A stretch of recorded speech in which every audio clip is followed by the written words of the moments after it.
bienvenue à l'église CCH. Pour ceux qui ne me connaissent pas, mon nom c'est Candy, je suis l'un des pasteurs ici à l'église CCH. Je suis vraiment content de vous voir en grand nombre et j'espère que vous allez bien. Si vous êtes nouveau à l'église CCH, sentez-vous à l'aise. Et juste vous dire qu'à l'extérieur de la salle, il y a une table qui s'appelle la table Bienvenue. Vous avez des questions, vous avez, peu importe, vous voulez connecter avec nous, on est là pour répondre à vos questions. On est là pour connecter avec vous. On veut vous connaître. Donc, à l'extérieur de la salle, après la réunion, allez nous voir à l'espace Bienvenue et ça va nous faire un grand plaisir de connecter avec vous. Autre annonce, pour ceux et celles, ou si vous connaissez des gens qui veulent se marier durant l'année 2023 et qui aimeraient participer plutôt à un cours de préparation au mariage, c'est le temps. Il y aura une session, il y aura 2 sessions pour tout. Il y aura, le premier cours va se donner le 18 février et le deuxième le 18 mars. Ce sont des cours de 3 heures, donc 2 blocs de 3 heures. Donc, si vous connaissez des gens, des jeunes au CCH ou même peut-être hors CCH qui vont se marier, mais qu'à leur église, ils n'ont pas de service, de programme de préparation au mariage, qui peuvent nous écrire à l'adresse vie-restaurée@cchéritage.org ou pour ceux qui connaissent Francine, vous pouvez aller la voir directement pour avoir plus d'informations à propos de ça. Ou si vous connaissez des gens qui se sont mariés, ça fait 1 an ou 2 ans, des jeunes, et même des plus vieux, qui n'ont pas eu de cours de préparation au mariage et qui aimeraient assister au cours,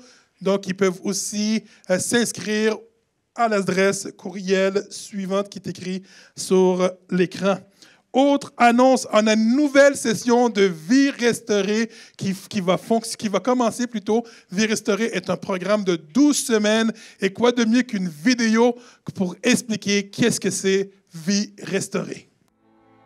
Bonjour, mon nom est Francine et je suis responsable du programme Vie restaurée au CCH. Si je te dis que ça m'arrive parfois de dire des choses que je regrette par la suite, ou de chercher à changer un mauvais comportement, mais j'y arrive difficilement. Est-ce que ça t'arrive, toi aussi?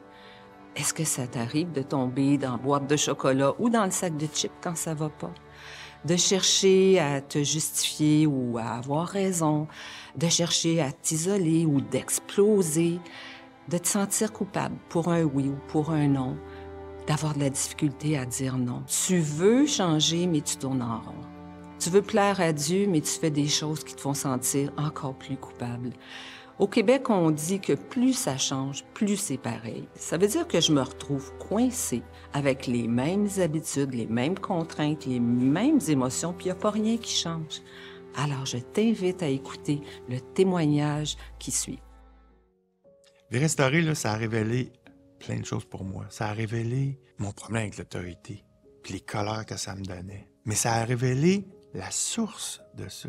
Ça venait d'où, cette affaire-là? Premièrement, je le savais même pas. Tu sais, le pourquoi du comment, là? Ben, c'est ça. Fait que quand tu connais la source, tu peux comme mettre un barrage, dire « OK, c'est fini, ça. » Ça l'a non seulement révélé, mais ça m'a donné les outils pour pouvoir guérir ça avec le temps. Mais des outils bien plus qu'un outil, là, mais c'est Dieu qui travaille pour moi et avec moi. Ça, c'est vraiment merveilleux. Ce programme-là, Vie restaurée, c'est bien plus qu'un cours. Tu sais, quand tu vas aller au gym, tu veux pas y aller, en fait. Tu t'imagines dans ta tête, il va falloir que je rush, que je sue, que je lève des poids. C'est pas facile. Là, tu travailles. Tu dis, OK, une fois dedans, là, on dirait que ça va. C'est commencé. Mais après la séance de gym, tu t'en vas prendre ta douche.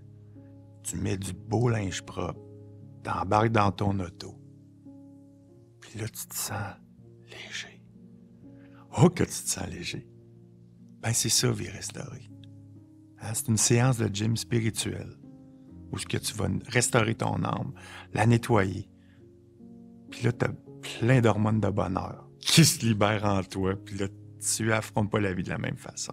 C'est plus qu'un cours. C'est le début d'un cheminement qui va te donner une boîte à outils pour affronter le quotidien, puis te regarder dans le miroir, puis enlever toutes les petites taches noires qui vont être révélées au fil du temps. Ça n'a pas de prix. Puis c'est au-delà de ça, c'est les rencontres qu'on y fait. Hein? On ne grandit pas tout seul dans la vie.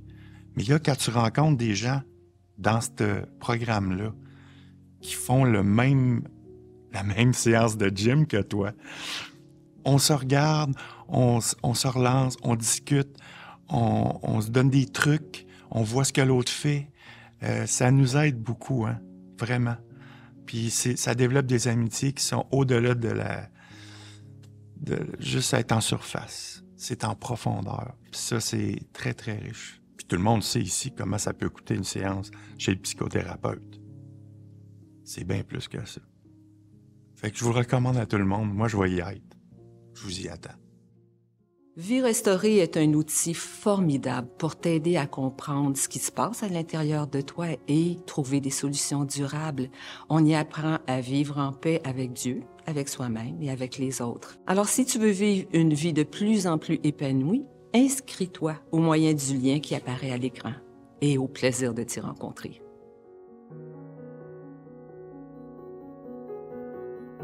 Le programme de Vie restaurée va commencer le 25 janvier, donc il reste quelques jours avant que ça commence. Donc, si vous avez des questions, Francine et son équipe vont être à l'extérieur à la fin de la réunion. Il y aura une table à l'extérieur qui pourront répondre à vos questions. C'est peut-être à toi ça s'adresse.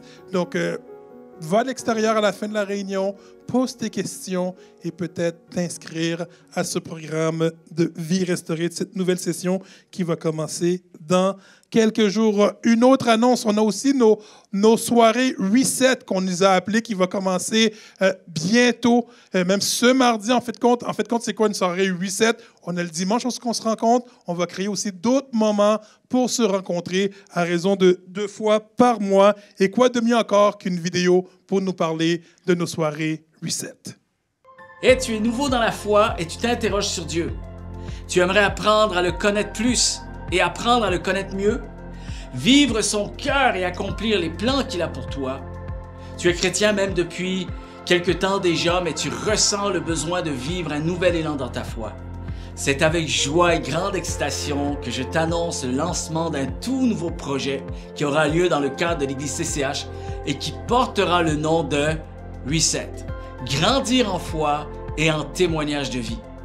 À concurrence de 2 soirées par mois, en présentiel ou en ligne, en groupe, seul ou entre amis de chez toi.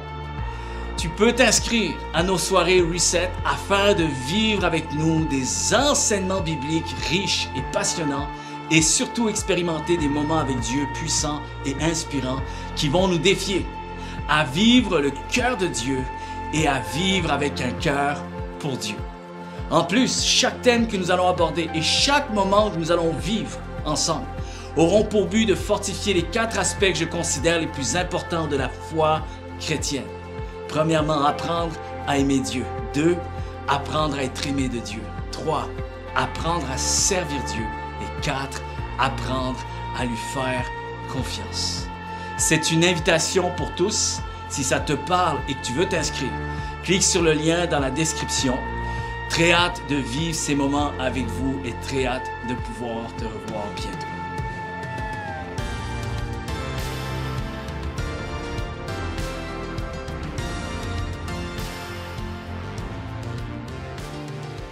Notre première soirée Reset aura lieu le 24 janvier, ça veut dire ce mardi. Donc, comme l'annonce l'a dit, c'est en présentiel ou à distance. Vous devez vous inscrire. Pourquoi? Parce qu'en présentiel, les places sont malheureusement limitées. Ça va se faire à Laval, dans le local que nous avons à Laval. Et vous inscrire aussi pour à distance afin qu'on puisse vous envoyer le lien, afin que vous puissiez participer à la réunion. Je voudrais juste faire quelques annonces. Je sais qu'il y a eu plusieurs questions par rapport à Reset, les soirées qu'on va commencer. Alors, juste que ça soit bien clair. Vous savez, Reset, ce n'est pas un programme, c'est une deuxième vie. qu'on va ajouter à l'Église. Donc, ce sont des soirées avec vraiment un but bien spécifique. Vous avez vu la vidéo. Puis, on va aussi vous faire une première soirée d'introduction. Juste que vous sachiez, on n'a pas parti la publicité plus large que l'Église. Juste pour la première fois, on veut juste vivre ce moment, une première soirée ensemble. On a aussi veut juste s'assurer aussi que tout le support, toutes les ressources en ligne vont bien fonctionner. Donc, on va faire comme une première soirée d'essai. Par contre, on va vivre quelque chose d'extraordinaire pour cette soirée-là. Mais je tiens à préciser une chose. Vous savez, il n'y a pas de début, il n'y a pas de fin. Il y a un début, excusez-moi, mais pour l'instant, on n'a pas dit qu'il y avait une fin. C'est pas quelque chose où c'est constructif, il faut être là dès le début, puis on s'inscrit une fois. Non, ça va être des soirées qu'on va faire, donc on s'inscrira au fur et à mesure. Donc, vous pouvez y aller aussi avec vos disponibilités, mais on croit que chaque moment qu'on va vivre, chaque soirée vont être vraiment marquantes et vont être vraiment significatives pour notre vie. Par contre, le programme Vie restaurée, ça, c'est un programme qui se fait en plusieurs étapes. Il y a un début, il y a une fin, et c'est important de pouvoir considérer que ce n'est pas deux choses, je choisis un ou l'autre. Alors, vous pouvez vous inscrire si vraiment votre cœur le dit, que vous sentez que c'est un programme qui est fait pour vous. Profitez-en, on l'a. Ensuite de ça, il ne sera pas disponible cet été, donc il va juste recommencer en septembre. Donc, si vous avez à cœur, vous dites « Ah, je vais le faire plus tard », mais peut-être plus tard, c'est un petit peu trop loin. Donc, je vous encourage. Donc, il n'y a pas de nécessairement on choisit un ou l'autre. Même si vous faites Vie restaurée, vous pouvez de temps en temps vous plugger avec nous à travers les soirées Reset ou même décider de venir vous inscrire. Donc, il n'y a pas nécessairement, là, c'est pas parce que tu ne viens pas une fois de temps en temps que tu ne peux plus venir aux autres. Donc, je sais qu'il y a quand même un choix à faire, mais on voulait préciser cette réalité. Alors, aussi, on va s'améliorer de fois en fois. Et comme tout simplement, Vie restaurée s'améliore de chaque année. On voit là maintenant, il y a un groupe pour les hommes et tout ça. Et ça va devenir de plus en plus exponentiel. La même chose aussi pour les soirées Reset. Alors, je vous encourage vraiment à prendre ça avec moins de pression. Mais bien sûr, on s'attend à vivre des rendez-vous puissants avec Dieu. Peu importe où nous allons être, nous allons invoquer le Seigneur et on croit que Dieu va être au milieu de nous. Et ça va être extraordinaire. Alors, c'est tout pour les annonces et inscrivez-vous pour Reset, ça va se faire à toutes les 2 semaines et on va donner toujours plus de précision, plus de détails et on va toujours s'améliorer. Donc, inscrivez-vous, ça va être de 19h jusqu'à peu près maximum 21h, même 8h30 à peu près. Donc, inscrivez-vous, on espère vous voir en grand nombre et on va malheureusement limiter les places sur place, mais à distance. Je pense que tout le monde, si vous voulez participer, ça va être disponible pour tout le monde. Et ma dernière annonce avant de laisser la place à Pasteur Andrew, qui va être notre prédicateur du jour, vous parle encore du bénévolat pour nos enfants. J'ai reçu quelques réponses cette semaine. Je vais répondre à tout le monde qui m'ont écrit. S'il vous plaît, on a besoin de gens au ministère des enfants, s'il vous plaît. Si vous êtes disponible peut-être pour une fois à tous les mois ou à tous les 5 semaines, écrivez, s'il vous plaît, à info@cchéritage.org. On a besoin de grossir l'équipe. En moyenne, des fois, on a 20 enfants qui sont là. Fait que 20 enfants, on aimerait être capable de séparer le groupe. On a des projets pour ça, mais il nous faut des bras et des mains pour être capable de bien, je pourrais dire, prendre soin de nos enfants, s'il vous plaît. Donc, si vous êtes peut-être disponible une fois par mois, une fois tous les 6 semaines, je prends tout, absolument tout. Fait que si vous voulez être soit enseignant ou aide-moniteur, vous voulez être juste à l'accueil pour accueillir les enfants, ou peut-être Dieu vous a donné le don et la patience envers les petits-enfants, les petits poupons, écrivez-nous à l'adresse suivante, info@cchéritage.org.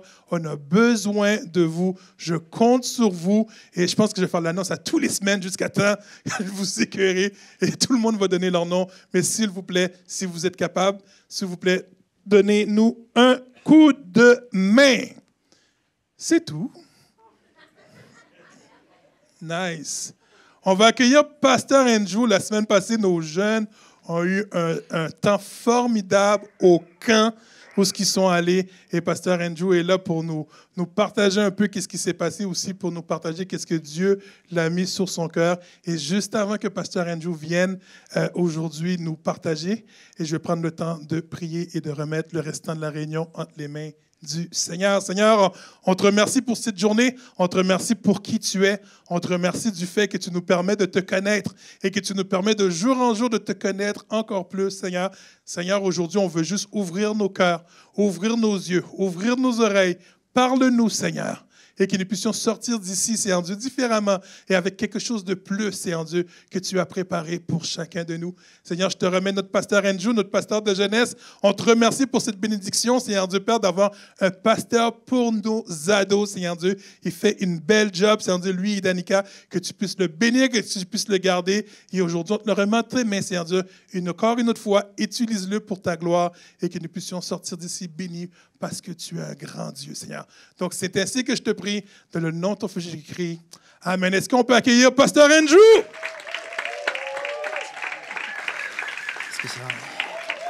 Bonjour, bonjour. Vous allez bien? Yes, yes, yes. Je suis content d'être ici. Je suis content d'être parmi vous.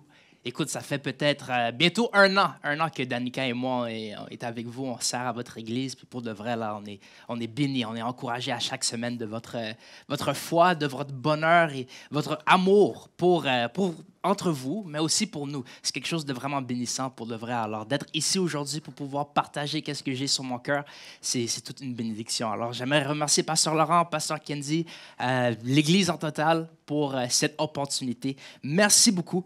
Alors, en effet, on est parti la semaine dernière, une fin de semaine au nord, à Wentworth, pour aller rejoindre 2 autres jeunesses, pour passer un temps de communion, un temps d'isolation, un peu si on veut, avec Dieu. Puis vous savez quoi? Il n'y avait pas de réseau. Alors les jeunes, ils n'étaient pas sur leur cellulaire, ils ont vraiment profité de faire des amis, de faire des connaissances, jouer à des jeux. C'est un peu comme le vieux temps, si on peut le dire, là. Ils ont vraiment profité pour de vrai. C'était quelque chose d'extraordinaire.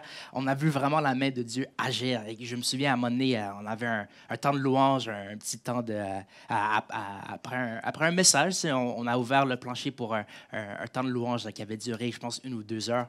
Et là, on avait pris le micro puis on avait dit, écoute, si vous voulez vraiment goûter à qu'est-ce que Dieu peut vous offrir, si vous voulez vraiment croquer dans le fruit qui est une relation avec Dieu, eh bien, la place, c'est maintenant. Alors, on a ouvert le devant de l'hôtel, disons, là. Puis ça a pris un peu d'encouragement, mais du moment où il y avait une jeune femme qui s'est avancée pour s'agenouiller devant l'hôtel, toute la salle s'est rejointe avec elle. Puis je pense qu'il y avait juste peut-être 3 ou 4 jeunes en arrière, là, mais tous nos jeunes à nous, ils étaient là. Puis qu'est-ce qu'on voyait? C'était vraiment quelque chose d'extraordinaire. Il y avait des jeunes que je vois d'habitude, c'est comme des popsicles. Là. Eux, ils étaient là, ils levaient les mains, ils priaient. Il y en avait de nos jeunes qui pleuraient. Le Saint-Esprit était vraiment présent. C'était quelque chose de spectaculaire. Mais c'est bien que moi je vous le dis, là, c'est bien que moi je vous partage qu'est-ce qui s'est passé, là, mais je pense que vous avez besoin d'entendre la parole de quelqu'un qui a vraiment expériencé cela. Alors, j'aimerais inviter sur place notre plus vieux jeune, Thomas, à venir répondre une couple de questions, s'il vous plaît, si on peut l'applaudir. Yes! Tom, ça va bien? Oui. Yes. Écoute, ça prend tout du courage pour venir. OK? Tom, c'est quelqu'un de gêné. Alors, le fait qu'il est ici, là, c'est à cause qu'il a vraiment vécu quelque chose d'extraordinaire. Alors, Tom, comment est-ce que tu as passé cette fin de semaine-là? Ça a été un moment extrêmement touchant. On a pu, samedi, on s'est tous assis en cercle, tu sais, quand tu as apporté le message. Mm-hmm. À la fin, on a tous pu poser des questions, puis ça t'a répondu vraiment à énormément de questions qui nous a tout aidé à grandir dans la foi. Yes, great. Puis comment est-ce que Dieu t'a impacté de façon personnelle? Samedi soir, il nous a tout permis vraiment de déposer nos fardeaux, genre, vraiment, ça a vraiment fait du bien. Je suis sorti de là léger, puis je suis pas le seul. Yes, merci. Est-ce qu'on peut l'applaudir? Merci, Tom, tu peux aller t'asseoir. Great. Il y a quelque chose de spécial qui arrive lorsqu'on met du temps à part pour Dieu, lorsqu'on consacre quoi que ce soit vraiment pour Dieu, il fait quelque chose de merveilleux avec cela. Puis c'était la même chose qui est arrivée pour nos jeunes, pour de vrai. Là. De les voir toucher à ce point-là, ça a été quelque chose d'extraordinaire. J'étais vraiment béni par cela. Puis c'est rien que nous, on a fait particulièrement. Là. C'est rien du tout. Mais on est resté disponible, on est resté malléable et Dieu s'est montré puissant comme qu'il est capable de faire. Alors, on est très bénis par ça. Et on espère continuer à garder le momentum. On espère continuer à bâtir sur les fondations qui ont été mises cette fin de semaine-là. Et j'ai hâte de voir quel fruit que Dieu va produire dans la vie de nos jeunes. Je suis vraiment optimiste pour ça. Là. On a un beau groupe de jeunes et on va les voir se lever pour Christ. C'est quelque chose d'extraordinaire. Là, je suis confiant sur ça. Là. Amen. Yes! Alors là, aujourd'hui, pour qu'est-ce que j'ai à partager, qu'est-ce que j'ai sur mon cœur aujourd'hui, je devais être un peu plus malléable. Je dois m'adapter un peu plus. Normalement, je prêche à des jeunes. Normalement, je prêche à des ados. Alors, c'est un message un peu plus différent. Je dois leur donner quelque chose de moins épais, disons. Mais là, je suis en train de prêcher à des adultes et des jeunes. Alors, je dois trouver un juste milieu. Alors, dans le fond, mon message aujourd'hui, pour les jeunes, mes jeunes en arrière, ça va être un peu une continuité de ce qu'on a déjà appris la fin de semaine dernière. Si vous vous souvenez, c'était de venir y goûter et voir comment que Dieu est bon. Mais on vous a aussi donné des trucs d'extra, comment bâtir sur cette relation, cette fondation-là que vous venez d'avoir. Et pour vous, les adultes, ce message aujourd'hui, j'espère que ça va vous encourager à vraiment saisir votre foi pleinement et être ébloui de qu'est-ce qu'une consécration authentique à Dieu peut produire, le fruit que ça peut produire dans notre vie. All right? Alors, si on peut juste mettre le premier diapositive, désolé. Appelé saint, ou plutôt saint, le titre de mon message. Dans le fond, ces jeunes qui ont passé une fin de semaine extraordinaire, il y en a qui ont donné leur vie à Jésus pour la première fois. Ils ont eu cette nouvelle naissance. Alors, dans notre jargon chrétien, dans notre théologie, on peut dire qu'ils sont devenus des chrétiens. C'est logique. Ils ont donné leur vie à Christ, ils ont répondu à l'appel de foi, ils sont chrétiens. Mais moi, j'aimerais suggérer quelque chose d'autre. Oui, en effet, je suis d'accord, ils sont devenus chrétiens, mais j'aimerais dire aussi qu'ils sont devenus quelque chose de plus. Quelque chose de plus que chrétiens. Ils sont devenus des saints. Qu'est-ce que ça veut dire, des saints? Eh bien, c'est ça mon message aujourd'hui. On va vraiment se poser sur cette identité-là. Mais juste une question à vous poser avant de continuer. Mais avant la question, j'aimerais juste vous dire... non, je vais vous poser la question en premier lieu. OK? Juste par le signe des mains. All right? Qui ici s'identifierait comme un chrétien? Yes, gloire à Dieu. Amen. C'est merveilleux. Là, une autre question. Yes, mes jeunes en arrière, je suis fier de vous. Great. Là, une autre question. Qui ici dans la salle se considérait comme un saint? Ah, OK. Là, tu vois, il y a un peu moins de gens qui lèvent leur main. Wow. Mais laissez-moi juste vous dire quelque chose. Tu sais, dans le Nouveau Testament, le mot chrétien, il apparaît seulement 3 fois. Seulement 3 fois. Par contre, dans le Nouveau Testament, le mot saint, il apparaît un total de 60 fois. Wow.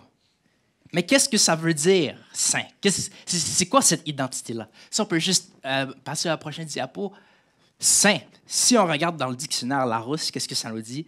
Un saint, c'est considéré comme un chrétien canonisé dont la vie est proposée en exemple par l'Église et auquel est rendu un culte public. Ça, c'est la définition de Larousse qui le dit. All right? Quand on pense à saint, on pense normalement au catholicisme. On sait que ceux qui s'alignent avec ces croyances-là, ils ont une certaine révérence pour des figures religieuses qui ont vécu une vie de sainteté, une vie exemplaire de foi. Et on pourrait dire qu'eux, ils avaient vraiment pogné la twist, comme qu'on peut le dire. C'est des modèles, puis on a une révérence particulière pour eux. Alors, qu'est-ce que je fais à proposer cette idée-là? Cette idée, on entend saint, on pense catholicisme. Qu'est-ce que je fais à prêcher un message sur les saints dans une église évangélique, soit dit à part du catholicisme? C'est quelque chose de bizarre, non? Mais juste avant que je puisse continuer, là, je veux juste donner un petit disclaimer. C'est pas quelque chose de nouveau que je dis ici, là. C'est pas une idée erronée que je sors de nulle part dans mon sous-sol chez ma mère, là, où est-ce que je suis en train de penser à quelque chose. Non, c'est quelque chose de factuel. C'est quelque chose qui est biblique. C'est quelque chose qui a déjà été étudié. Et dans le fond, ce thème-là de saint, je l'ai tiré d'un livre que j'ai lu. Si on peut regarder au prochain diapo, c'est le livre écrit par un prédicateur, le fils d'un grand prédicateur. Son nom, c'est Addison Bevere, qui a écrit un livre qui s'appelle Saint. Dans le fond, le sous-titre, c'est Appelé saint, appelé à être plus que chrétien. Dans le fond, qu'est-ce qui retourne à travers ce livre-là, c'est devenir qu'est-ce que Dieu nous a vraiment appelés à être. Alors, tout le livre, ça se base vraiment sur l'identité qu'on peut trouver dans le Nouveau Testament, l'identité une consécration à Dieu. Qu'est-ce que ça veut dire pour nous? Comment est-ce que ça affecte notre identité? C'est un livre extraordinaire. Je ne suis pas sûr s'il y a la version française, là, mais pour de vrai, ça m'a vraiment impacté. Et il y avait beaucoup de choses assez impressionnantes à apprendre. Puis je vais un peu faire un condensé de qu'est-ce que j'ai appris. All right. Alors, avant de continuer, j'aimerais juste regarder à travers la Bible où est-ce qu'on peut voir cette identité-là. C'est où qu'elle apparaît. Alors, si on regarde le prochain, j'aimerais commencer avec celui-là. Paul, apôtre de Jésus-Christ, par la volonté de Dieu, aux saints qui sont à Éphèse et aux fidèles en Jésus-Christ. Paul et Timothée, serviteurs de Jésus-Christ, à tous les saints en Jésus-Christ qui sont à Philippe. Et dernièrement, présentement, je vais à Jérusalem pour le service des saints. Alors, l'apôtre Paul, nous savons, si nous regardons à travers le Nouveau Testament, ces livres, c'est des lettres qu'il écrit, soit à des églises ou soit à des gens. Puis lorsqu'il parle à des églises, c'est dit « aux saints ». Alors, c'est comme on écrit une lettre, là, on pourrait dire « cher Andrew »,« cher Laurent »,« cher Danica ». Lui dit « cher saint », adressé aux saints. Alors, lorsqu'il parle au groupe de croyants, au groupe de personnes qui s'alignent à Jésus-Christ, il les étiquette comme des saints. Ils ne les appellent pas chrétiens, ils les appellent saints. Alors, il y a sûrement quelque chose d'important qui est là. Il y a sûrement quelque chose d'interpellant qui est là. Okay? Et les saints, dans le fond, je vais vous juste le dire, là, je vais un peu vous briser le suspense. Là. Dans le fond, l'identité de saint, c'est un pouvoir extrême de révolutionner la façon dont on voit la foi, la façon on voit notre identité à Dieu, et par conséquence, ça va affecter la façon dont on vit notre quotidien. Alors, si vous êtes ici, moi, je peux assumer là, que vous êtes ici parce que vous voulez devenir plus comme Christ. Vous êtes ici parce que vous voulez grandir dans votre foi. C'est pour ça qu'on est ici, non? Amen. Alors, si vous avez cette motivation, la même que moi, eh bien, ce message-là est pour vous. J'espère que vraiment cette identité-là va faire ressortir de quoi de nouveau pour vous, va donner une nouvelle perspective sur la foi, la vie et la Bible. Alors, de ma part, si on peut regarder juste au prochain diapo, yes, de ma part, mon mandat à moi, c'est de prêcher Jésus et seulement Jésus. Je veux toujours partir de l'Évangile, du ministère de Christ, et ensuite voir comment est-ce que ça affecte les différentes sphères de la vie. Right? C'est comme ça que je veux me centrer. Et en ce sens, le mot « saint », c'est un résultat de la vie, la mort et la résurrection de Jésus-Christ. C'est un produit de cela. Right? Alors, je ne sais pas s'il y a des gens que c'est la première fois qui viennent à l'Église aujourd'hui, là, mais dans le fond, notre Église est basée sur le message de l'Évangile. C'est comme ça, c'est la raison pourquoi on est ici.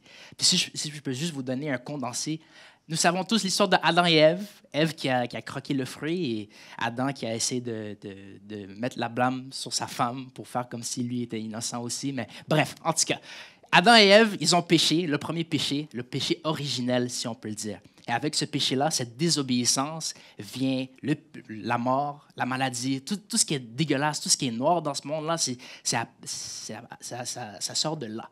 All right? Et Dieu, dans son amour, mais dans sa justice également, il a dû concevoir un plan pour essayer de rétablir cela. Parce qu'avec le péché, la Bible dit que le salaire du péché, c'est la mort. La conséquence pour le péché, quoi qu'elle soit, c'est la mort. All right? Alors, si ce n'était pas pour Dieu qui a fait quelque chose d'extraordinaire, nous tous ici, parce que nous sommes tous pécheurs, moi le premier, on serait sur ligne directe pour une séparation éternelle de Dieu qui est l'enfer ou la mort spirituelle.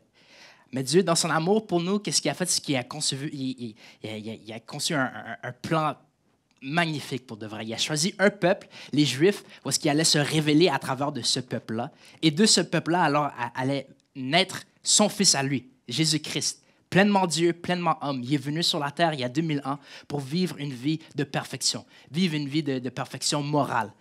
Et ensuite, pour se faire clouer à un morceau de bois, pour prendre notre châtiment sur lui-même, être ressuscité dans 3 jours après, pour nous offrir le plus gros cadeau du monde.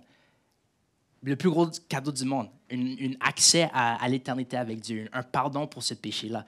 Dans le fond, un reçu de vente qui nous sauve de l'enfer. Alors, c'est là qu'on peut dire, on peut lire dans Jean 3,16, « Car Dieu a tant aimé le monde qu'il a, afin que... » Yes. Moi, j'ai fait apprendre ce verset par cœur à mes jeunes. Là. Ils la connaissent, là, comme le derrière de leurs mains. All right? Alors, avec ce message-là, on peut se permettre, en tant que chrétien, de venir à l'église, à Pâques, peut-être à Noël aussi, entendre un message de feu, une prédication de feu de Pasteur Laurent et lever sa main lorsqu'il nous demande de le faire, parce que si on veut une vie éternelle avec Dieu, il faudrait bien que je lève la main comme à l'école. Et ensuite, on peut progresser à lundi puis faire comme si rien n'était. Amen, je suis chrétien. Amen, on passe à d'autres choses. C'est ça, non? La chrétienté? Pas tout à fait. Pas tout à fait. Dans le fond, le mot chrétien, pour moi, elle a perdu un peu de saveur. Ouh.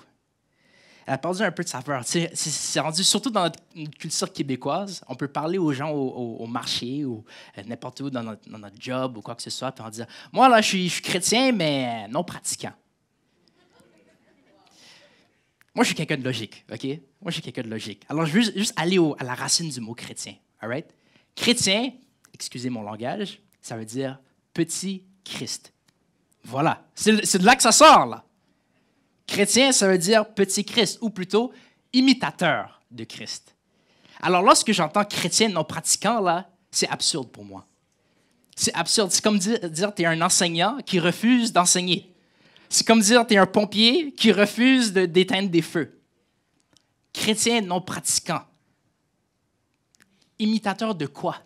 Tu n'es pas un imitateur de Christ si tu ne fais rien. Tu es un imitateur de personne. C'est un mensonge. Alors, d'entendre chrétien non pratiquant, pour moi, c'est quasiment une insulte. C'est quasiment une insulte. Si vous regardez la vie de Jésus-Christ, le travail qu'il a fait, est-ce qu'il y a quelqu'un ici qui a écouté la série Le Chosen? OK?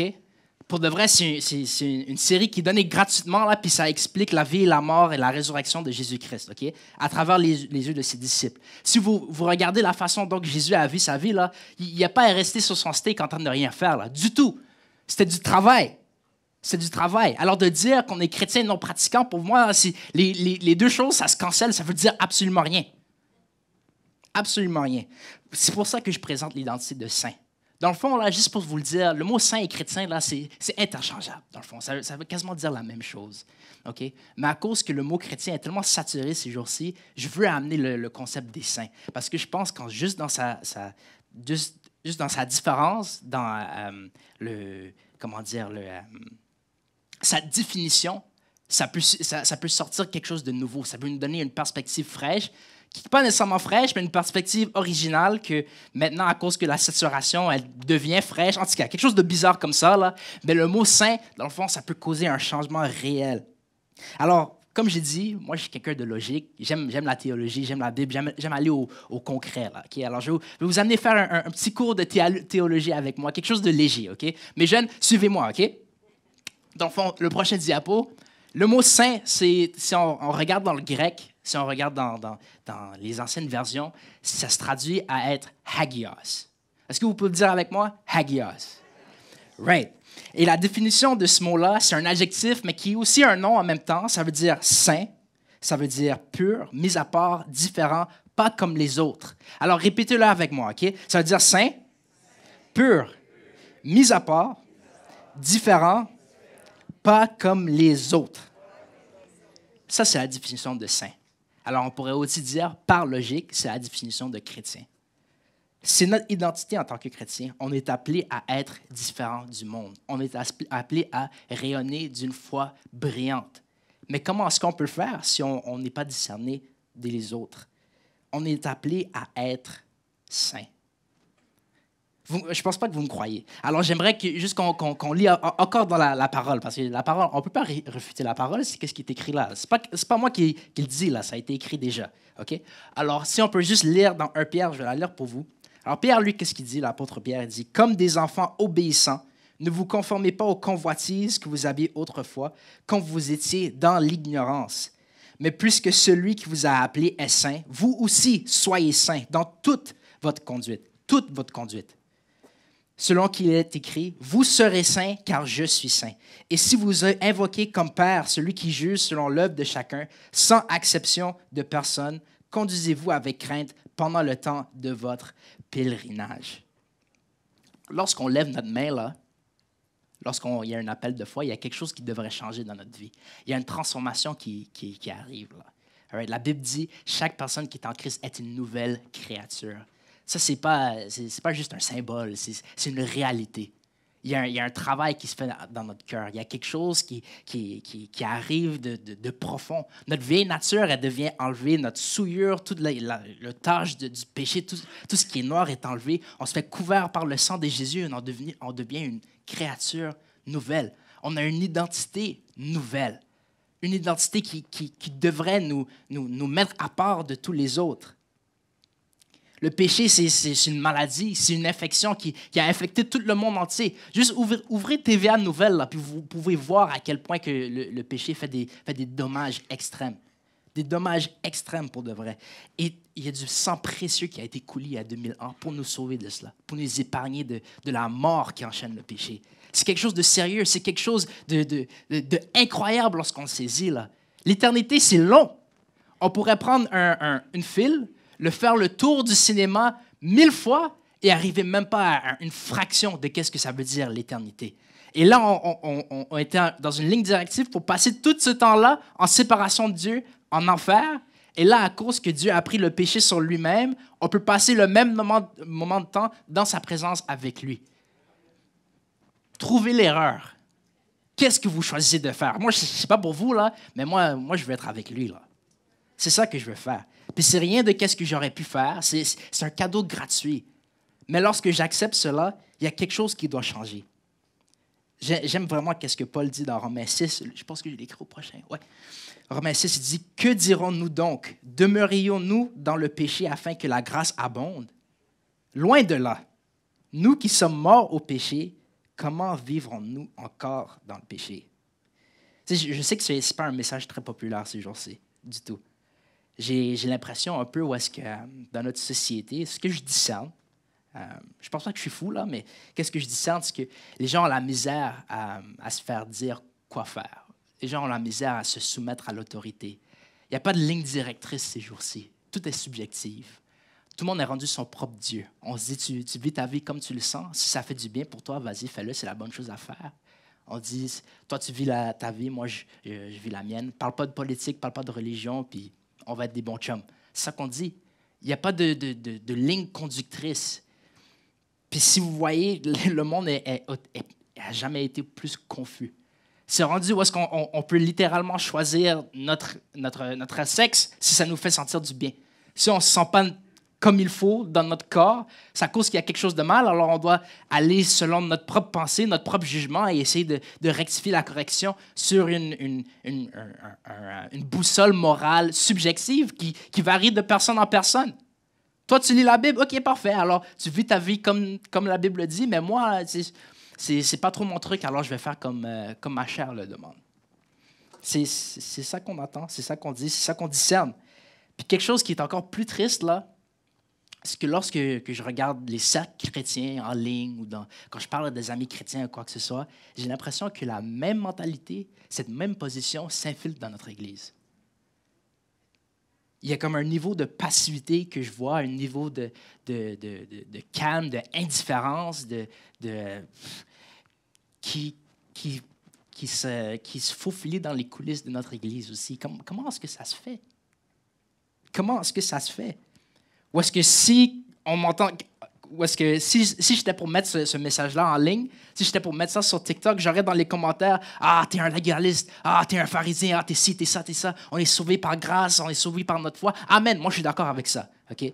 Je suis conscient qu'il n'y a rien que j'aurais pu faire dans ma vie de 23 ans là, qui aurait pu me sauver de qu'est-ce que je méritais. Je suis conscient. All right? Mais regardons qu'est-ce que la parole dit. Jacques 2, versets 17 à 22.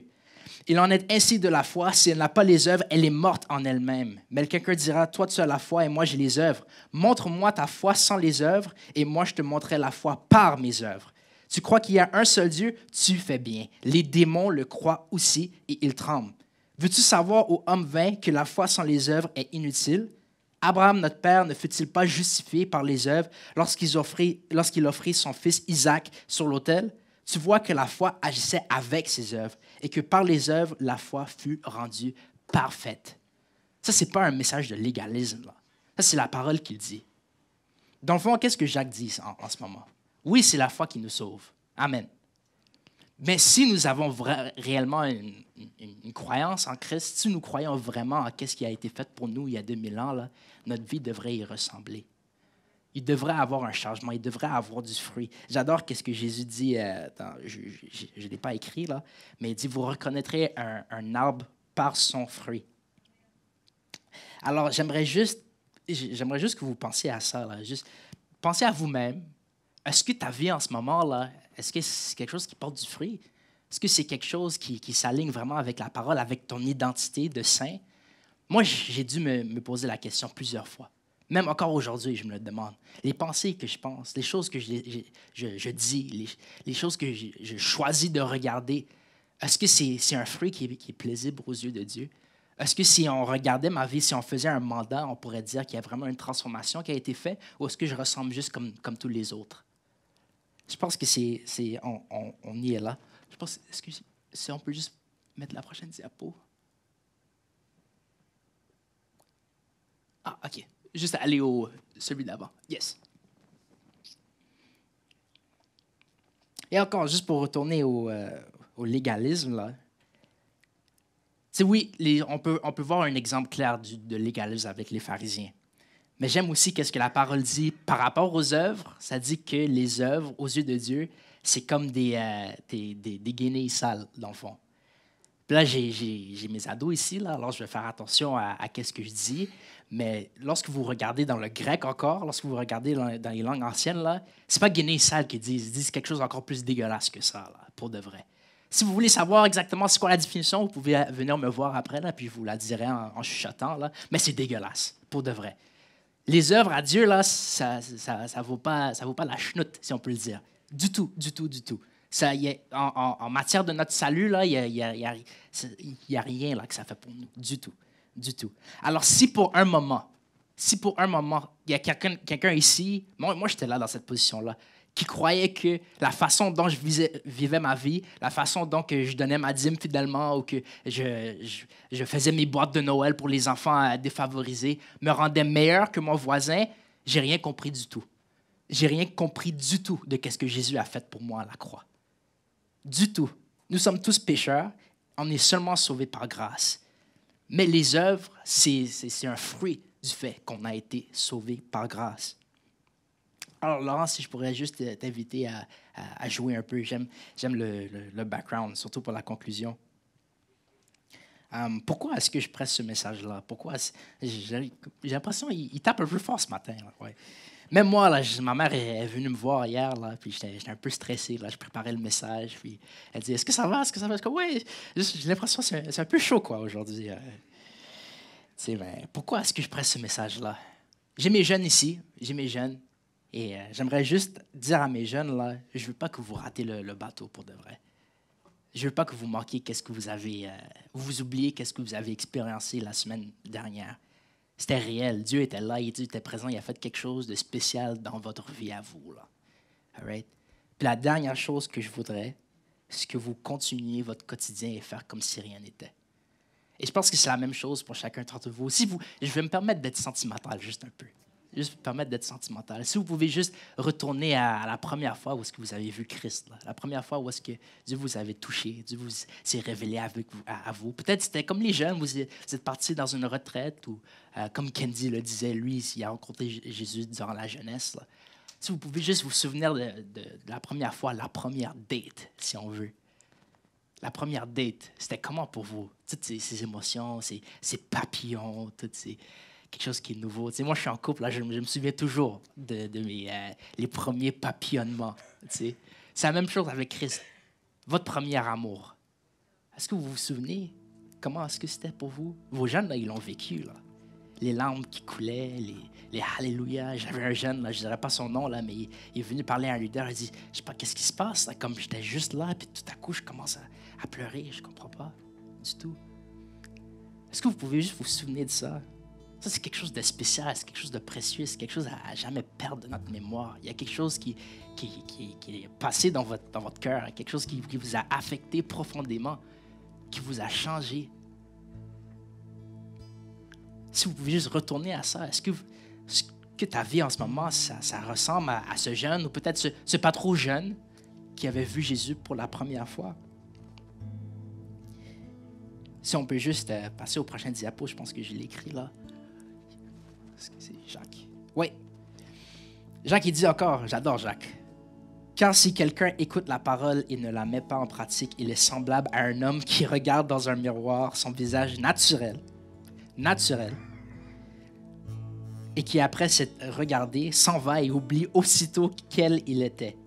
Mais celui qui aurait plongé les regards dans la loi parfaite, la loi de la liberté, et qui aurait persévéré, n'étant pas un auditeur oublieux, mais se mettant à l'œuvre, celui-là sera heureux dans son activité. Lorsque vous avez rencontré Jésus-Christ pour la première fois, vous avez vu une image de qui vous étiez appelé à être.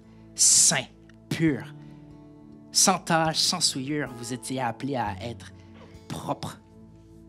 Dieu vous a fait propre, il vous a lavé de tout l'excrément qui était sur vous à cause du péché. Vous avez vu pour la première fois qui vous étiez réellement.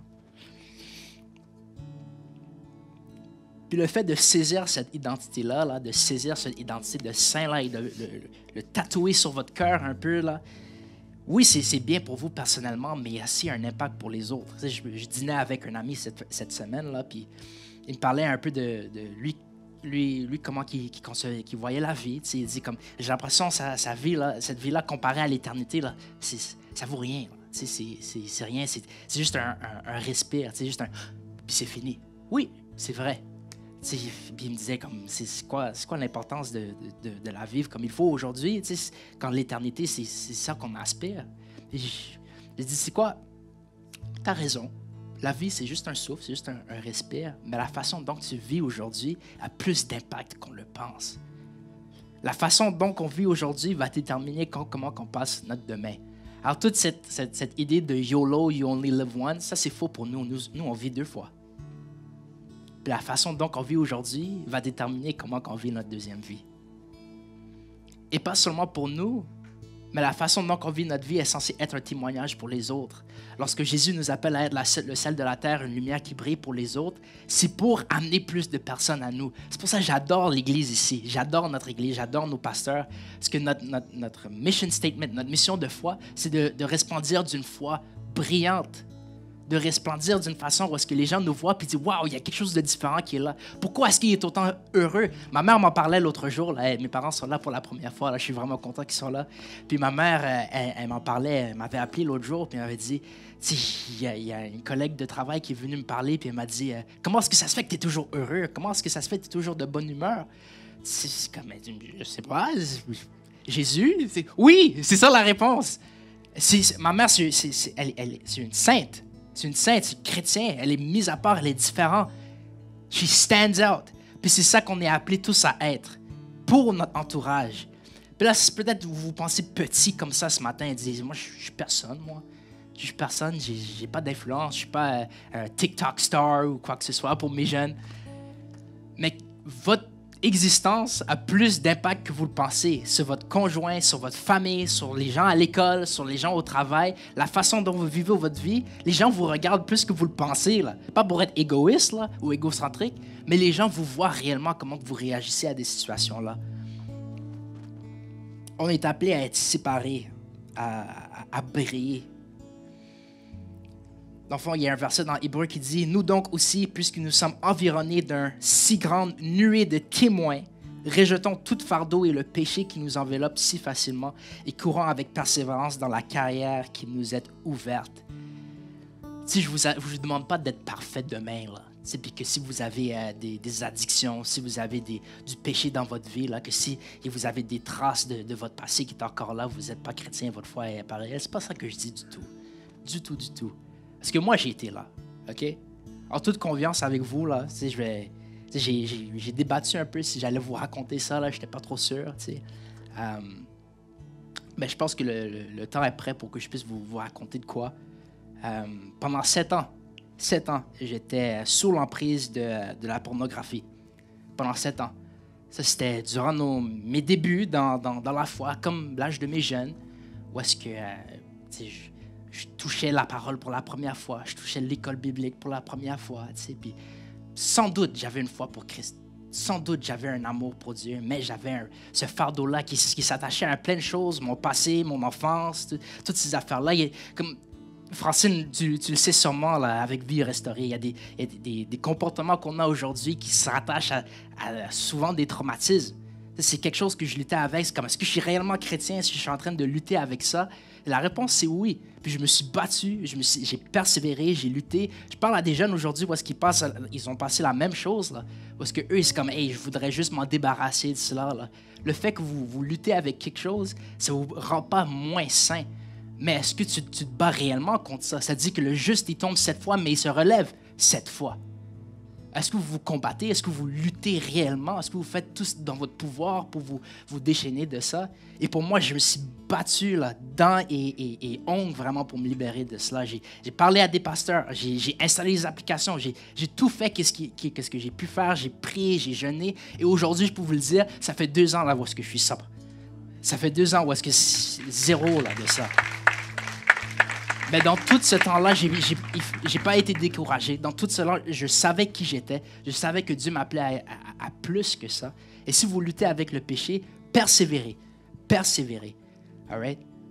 Mais restez pas passif. Restez pas chrétien non pratiquant à dire, bon, c'est ça qui est ça. Tu sais, je vais toujours être accro à la boisson ou à quoi que ce soit pour le restant de ma vie. Je fais comme ça. Du tout. Du tout. Il y a un sang précieux qui a été versé pour vous. Si on peut juste passer à la prochaine diapo. Oui, il n'y en a plus. Je pense que je peux juste aller à celle d'avant. Oui, le petit bonhomme qui est là. Vous vous demandez sûrement c'est quoi cette affaire-là. Mais je suis pasteur de jeunesse. Il faudrait bien que je garde une petite... tu sais, all right. Mais en toute confiance avec vous, en toute confidence, moi, là, pour décompresser un peu après des longues journées de travail, j'aime écouter des bandes dessinées, OK? Je l'avoue, all right? Désolé, je l'avoue. Mon nom, c'est Andrew et j'aime les bandes dessinées, OK? Désolé, all right? Mais Dieu m'a parlé par rapport à celui-là, OK? C'est, dans le fond, pour ceux qui seront intéressés, ça s'appelle le classement des rois, Ranking of Kings en anglais. Puis dans le fond, ça suit l'histoire d'un petit prince où est-ce que lui, il aspire à être roi. Puis à un moment donné, il se promène dans un village, puis il y a un voleur qui vient, puis il tend un couteau là, pour un peu le voler. Il dit allez, donne-moi ton fric, là, je te vole. Mais le roi, le prince, comme moi j'ai rien, là, j'ai juste mon linge. Il dit ok, alors déshabille-toi, je vais prendre ton linge.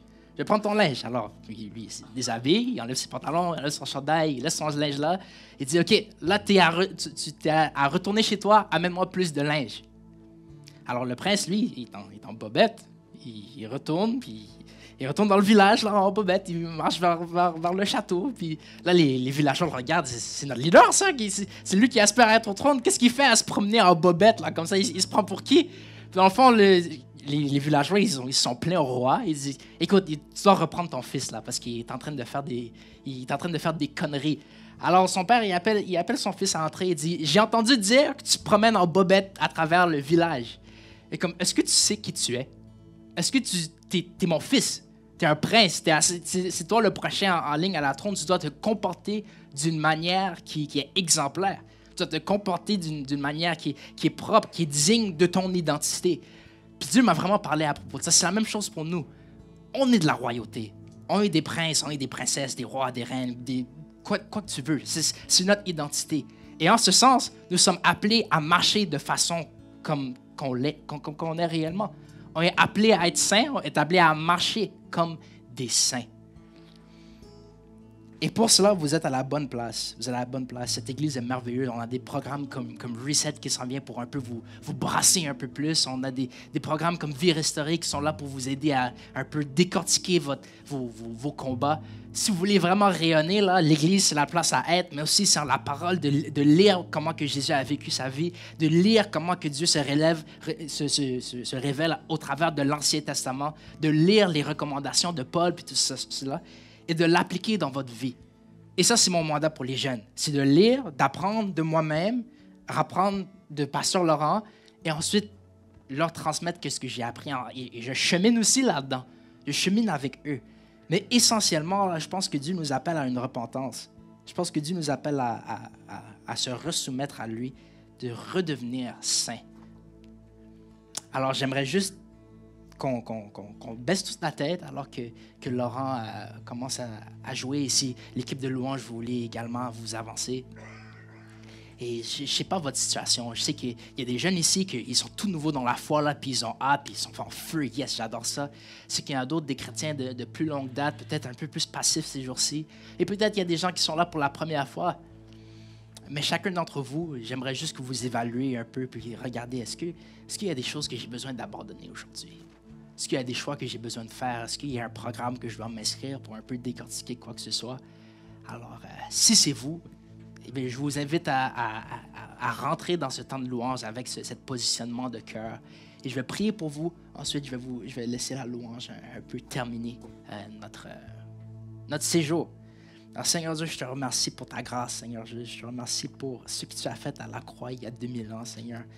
Je prie que le pouvoir de la croix, Seigneur, le message de la croix, Seigneur, est quelque chose qui peut toujours rayonner dans notre vie, Seigneur. Qu'on peut toujours être ébloui par ta grâce, ébloui par le cadeau que tu as fait, Seigneur, et qu'on peut être tellement ébloui, Seigneur, que ça découle dans la façon qu'on vit notre quotidien, Seigneur. Je prie qu'on fait des bons choix, Seigneur, pas de manière qu'on pense que tu nous aimes plus, Seigneur, mais juste en réponse à ce que tu as fait à notre vie, Seigneur. Qu'on puisse être dévoué envers toi à cause d'une transformation réelle, une transformation profonde, Seigneur, que tu as faite dans notre cœur, Seigneur. Je te remercie pour cette Église. Je te remercie pour chaque personne ici.